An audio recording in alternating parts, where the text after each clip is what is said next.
maraming hindi gentleman na mga Malaysian. May mga nakatay yung mga buntis babae. Sa Pilipinas, maraming mga gentleman na mga Pinoy. Pag tayo sumasakay sa MRT, ay natin nakakita na nakatay yung babae, nakatay yung buntis babae, nakatay yung matanda babae. Ano ginagawa ng mga Pinoy? Uy, bigit tayo.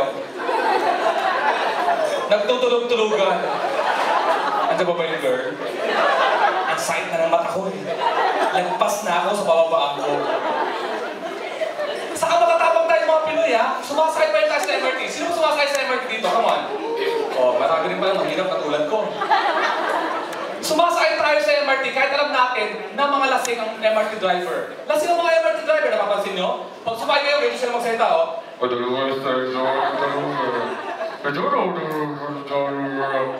Ganun-ganun yung mga narinig mo sa salita sa True Value. Yung nagawin ng Baguio.